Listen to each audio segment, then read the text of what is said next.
Sewage treatment is crucial for public health and environmental protection. Without effective treatment, wastewater can contaminate drinking water sources. This can lead to serious health problems, including outbreaks of waterborne diseases. Treating sewage helps remove harmful substances and pathogens, ensuring safe water for communities. The environment also benefits from sewage treatment. Untreated wastewater can damage ecosystems by introducing pollutants and excessive nutrients. This can result in oxygen depletion, which affects aquatic life. Proper treatment processes help maintain ecological balance and preserve biodiversity. Furthermore, sewage treatment contributes to water conservation. Treated water can be reused for irrigation or industrial purposes, reducing the demand on freshwater resources. This is especially important in areas facing water scarcity. By recycling water, we can ensure a sustainable supply for future generations. Lastly, effective sewage treatment supports economic development. Clean water is essential for industries, agriculture, and tourism. Investing in sewage treatment infrastructure can attract businesses and create job opportunities. This fosters community growth and improves overall quality of life. Wastewater contains a complex mixture of organic and inorganic substances. These include human waste, food particles, chemicals, and microorganisms. The composition of wastewater varies depending on its source. Domestic wastewater, for example, is different from industrial wastewater in terms of contaminants present. One key characteristic of wastewater is its biochemical oxygen demand, or BOD. BOD measures the amount of oxygen required by microorganisms to decompose organic matter in the water. High BOD levels indicate a high concentration of organic pollutants, which can deplete oxygen in water bodies and harm aquatic life. Another important characteristic is the presence of nutrients like nitrogen and phosphorus. These nutrients can cause eutrophication in water bodies, leading to algal blooms and decreased oxygen levels. Effective treatment processes aim to remove these nutrients to prevent environmental harm. Pathogens are also a major concern in wastewater. These include bacteria, viruses, and parasites that can cause diseases. Effective treatment is essential to eliminate these pathogens and protect public health. Advanced treatment methods such as disinfection are often used to ensure pathogen removal. The physical properties of wastewater, such as temperature and pH, also play a role in treatment processes. Temperature affects microbial activity, while pH can influence chemical reactions. Monitoring and controlling these properties is important for optimizing treatment efficiency. Aerobic and anaerobic systems are two common methods used in sewage treatment. Each has its own set of advantages and disadvantages. Understanding these can help in selecting the appropriate system for a given application. Aerobic systems rely on oxygen to break down organic matter. They typically involve processes like activated sludge or trickling filters. One major advantage of aerobic systems is their efficiency in reducing BOD and removing pathogens. They're effective in producing high-quality effluent suitable for discharge or reuse. However, aerobic systems have higher energy demands. They require aeration to supply oxygen, which can be costly. This makes them less suitable for areas with limited energy resources. Additionally, aerobic processes generate more sludge that requires further treatment and disposal. Anaerobic systems, on the other hand, operate in the absence of oxygen. They use anaerobic bacteria to decompose organic matter. A significant advantage of anaerobic systems is their lower energy consumption. They are more sustainable and cost-effective in areas with limited energy resources. Anaerobic processes also produce biogas, which can be captured and used as a renewable energy source. However, they are generally slower in reducing BOD compared to aerobic systems. They may require longer retention times and larger reactor volumes. Furthermore, anaerobic systems can be less effective in pathogen removal, necessitating additional disinfection steps. Selecting between aerobic and anaerobic systems depends on factors like energy availability, treatment goals, and cost considerations. In many cases, a combination of both may be used to optimize treatment efficiency and sustainability. Membrane bioreactor, or MBR, systems are an advanced sewage treatment technology. They combine biological treatment with membrane filtration. This results in high-quality effluent and efficient removal of contaminants. MBR systems can be classified into two main types: submerged and side stream. Submerged MBRs have membranes immersed in the bioreactor, while side-stream MBRs have membranes located outside the bioreactor. Each type has its own advantages and suitable applications. One major benefit of MBR systems is their ability to produce high-quality effluent. The membrane filtration process effectively removes suspended solids, bacteria and viruses. This makes the treated water suitable for reuse in applications like irrigation or industrial processes. MBR systems also offer a smaller footprint compared to conventional treatment processes. The combination of biological treatment and membrane filtration allows for more compact designs. This is particularly advantageous in urban areas where space is limited. Additionally, MBRs have higher biomass concentrations, leading to more efficient treatment. They can handle higher organic loads and produce less sludge. This reduces the need for sludge treatment and disposal, lowering operational costs. However, MBR systems can be more expensive to install and maintain. The membranes require regular cleaning and replacement, which can be costly. Energy consumption can also be higher due to the need for membrane aeration. Despite these challenges, the benefits of MBR systems make them an attractive option for advanced sewage treatment. Section 5. Aeration demand and cost analysis. Aeration is a critical component of many sewage treatment processes. It provides the oxygen necessary for aerobic microorganisms to break down organic matter. Understanding aeration demand and associated costs is essential for efficient and sustainable treatment. The demand for aeration depends on factors such as wastewater composition and treatment objectives.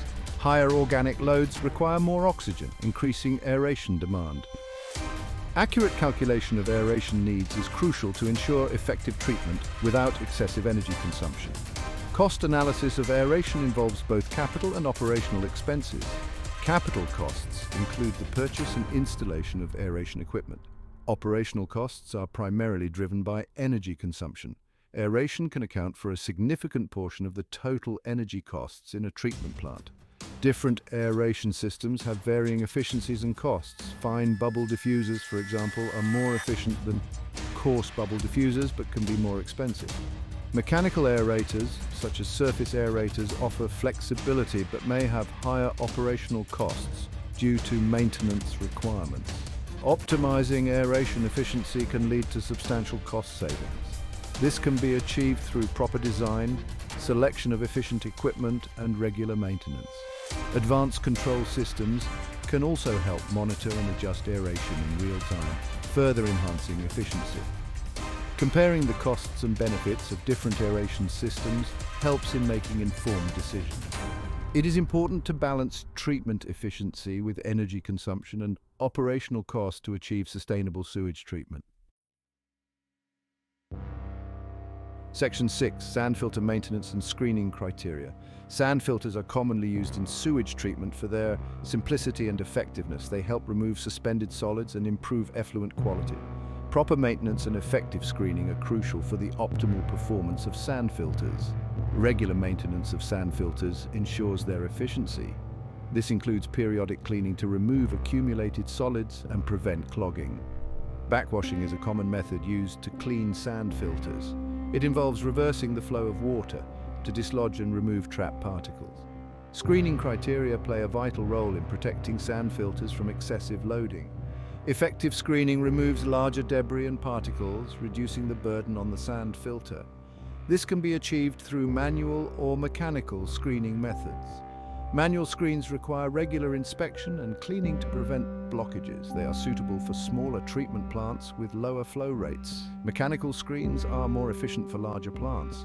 They can handle higher flow rates and require less manual intervention. Maintenance of sand filters also involves monitoring the condition of the sand media. Over time, the sand can become compacted or contaminated, reducing its effectiveness.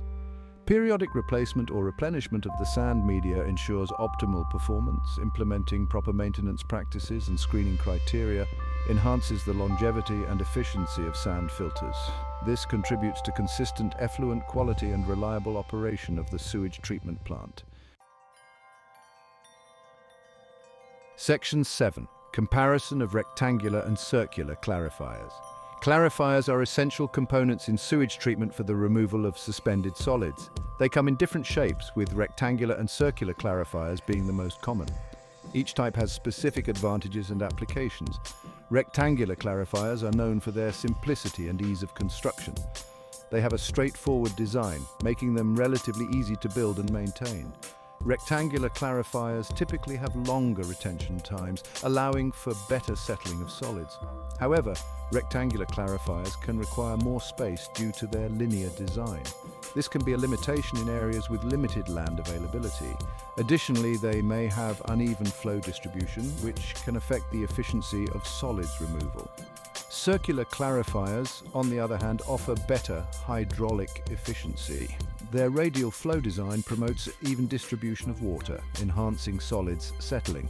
Circular clarifiers are also more compact, making them suitable for space-constrained locations. One advantage of circular clarifiers is their ability to handle higher flow rates. They are often used in larger treatment plants where space optimization is crucial. Circular clarifiers also have a lower risk of short-circuiting, which can improve overall treatment efficiency. The choice between rectangular and circular clarifiers depends on factors such as available space, flow rates, and desired efficiency. Both types play a vital role in ensuring effective solids removal and maintaining high-quality effluent. Section 8.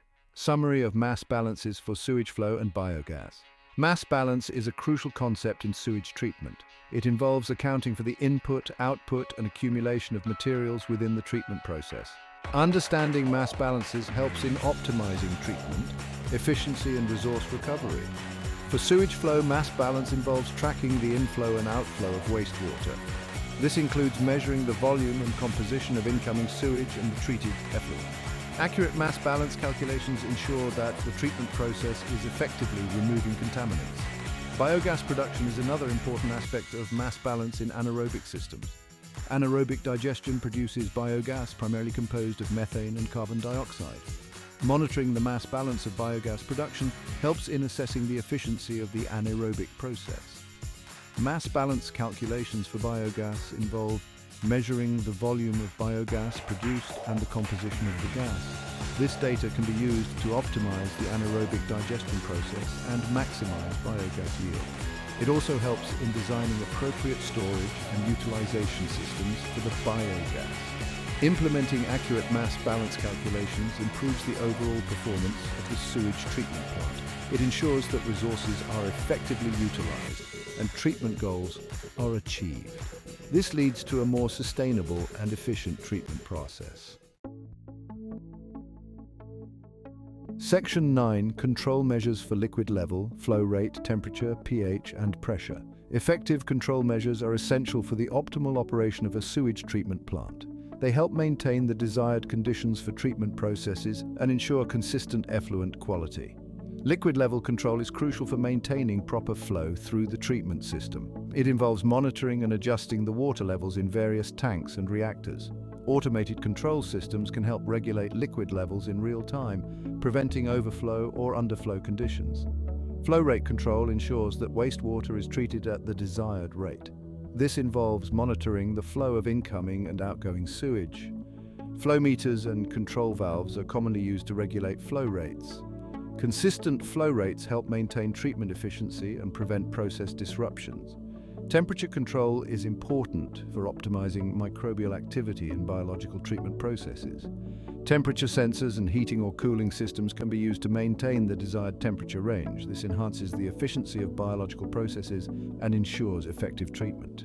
pH control is essential for maintaining the optimal conditions for chemical and biological reactions.